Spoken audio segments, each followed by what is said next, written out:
So this is what God is saying. God is saying to be a friend of God means that you have access. It means that he's available to you. It means that you're not insecure in his presence. That's what being a friend of God. You're a friend. You're his friend now. He embraces you. You join near to him. He joins near to you. So some of us are confused. This is the reason why we're confused is because the word friendship has been so overused that we don't understand what that word means anymore. It's kind of like love. When people say, I love you, sometimes it's like, is that word really significant anymore? Is friendship really significant? Why do I say that? Because you have a friend that somebody says, hey, you're my friend. We're good friends. And then, you go up the block and you talk to your friend, another friend, and they tell you how the other friend was talking about you. And you're like, wow, I thought we were friends. I thought we had a relationship. Then you have friends that hate on you. And they want to keep you down. What type of friend would want to keep you down? So sometimes we have this mixed view of what friendship really is. But what God is saying is he has that unattainted type of friendship. That friendship that he doesn't want you to be in the dirt. He wants you to have as much as you possibly, he wants you to bear fruit. So here's our friendship, our situation about friendship. Now, this is what I know about friendship. And what I love about what God is saying here. Because we ask ourselves, how do we know that we're friends of God? And he says, you know this because you know what the master is doing. Now, if you were just like, let's just say you were a sales associate at a Fortune 500 company. And then you had the CEO of this Fortune 500 company. And the CEO of this Fortune 500 company and this lonely, sales associate. But guess what? This sales associate, he got a chance to know exactly what the next move the CEO was about to make, the next big move that was going to transcend the whole company. And he knew it. But the only reason why he knew it is because he had a relationship with the CEO. Maybe it was the CEO's brother, the CEO's best friend. And now he has a relationship, no matter where your position is. Because some people say, well, God is up here and I'm down here. But God is saying, don't worry about that. We have a relationship. We have a connection. I want to leave you with certainty. Here's your certainty that I'm here for you.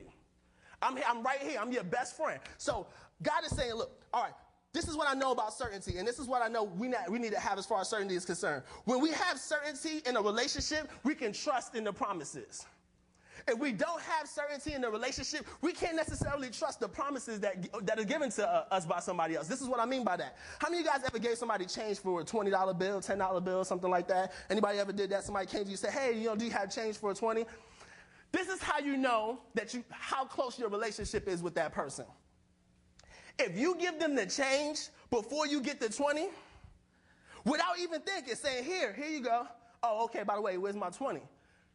When you do something like that, that's when you know you have trust in that relationship. Because you have certainty that this person is not going to run off with your 20. This person is not going to do anything, wrong with the 20. Now, some people have trust issues regardless of whoever it is, so that's something they need to see God on. But usually, if it's your best friend or somebody that you trust, you'll give them the 20 even before you receive the 20 in return. Now, if it was the other way around and a stranger came up to you and they said, hey, do you have change for 20? And you looked and you said, oh, I actually do. Where's my 21st, brother? I don't know you, man. I don't know you, right? You would be saying that because you're like, I need to get my 20 because I don't have certainty in the relationship that I have with this guy. This guy might run off with my 20 and his 20. So we have to have, first, before we trust in the promises, we have to have certainty in the relationship. So, certainty in the relationship. So now what's the second thing that we must have? The second thing that we must have is we have to have trust in his ability to fulfill those promises. Trust in his ability. What do I mean by that? Look, this is what I know about. How many of you guys ever got a loan from somebody from the bank or something like that? A loan, right? This is what I know. This is my definition of a loan. It's someone trusting to lend something to someone else temporarily with the expectation of getting it back. That's what a loan is. Somebody is giving you something with the expectation, trusting that you're going to get it back to them. That's what a loan is. See, the whole purpose of a credit score, this is what happened. This is how credit scores came about. The banks, they had money, other people's money. And they said, man, we got other people's money. We got so much of other people's money, they're scared to put in their mattress because they think the house is going to burn down. We got all these people's money. So what do we do with all these people's money? We just going to hold it here? Let's make money off of it. So they said, we can start giving the money out as loans and make people pay us back higher than what we gave them. But how are we going to do that? Because we don't really necessarily trust these people. We just don't want to give them money. So they said, hold on, here's an idea. Let's come up with something called a credit score. And they put this whole credit score idea together. This is masterful. And this is what they said. This is what the credit score does. The credit score is basically measuring your effectiveness to pay others, to fulfill the promises to others before they give you something to fulfill your promise to them. So the whole credit score is to find out, hold on, wait, how good is this person's credit? All right, is it good? Is it bad? Oh, it's bad? All right, well, I'm not going to give him any money. So that's really the purpose of the credit score. So no matter how much you beg, no matter how much you plead, no matter how much you say, please, just please, all I need is just $10,000. I promise I will get it back to you. Look, I promise I'll get it back to you. And they say, okay, well, fill out the application. And you fill it out.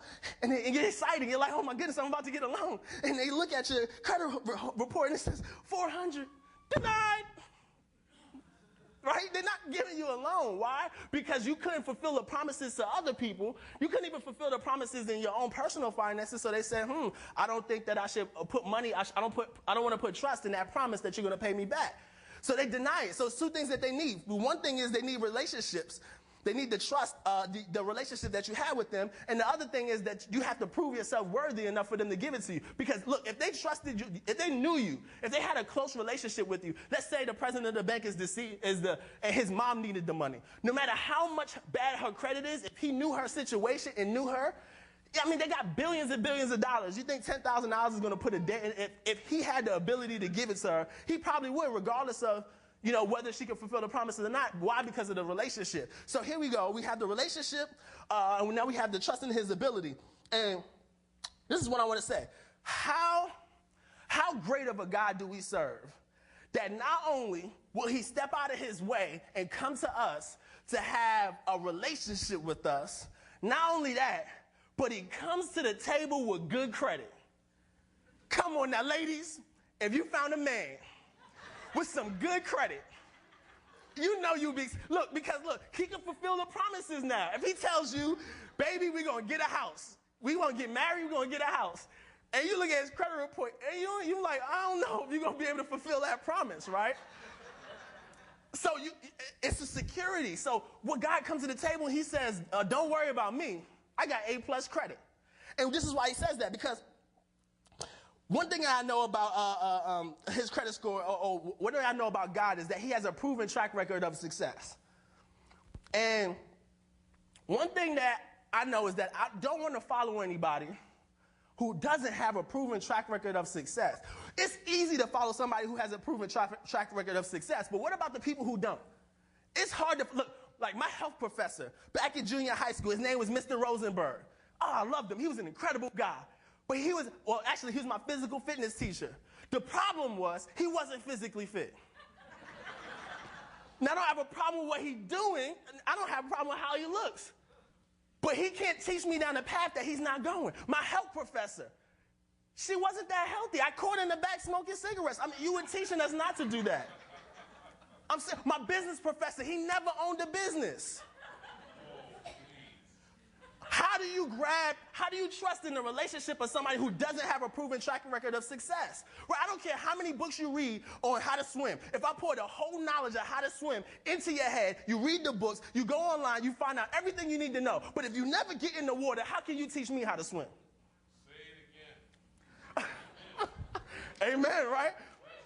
So, how do you follow somebody without a proven track record of success? And this is what I would say. I've been in business for 6 years now. Now, I went to a good school in New York for business. Hillary Clinton graduated from my school. The cure for chicken pox, the gentleman who created that, he went to my school. Colin Powell went to my school. So my school was good. And the things that they taught me in business, when I was there, guess what? After being in business, I would never apply those things.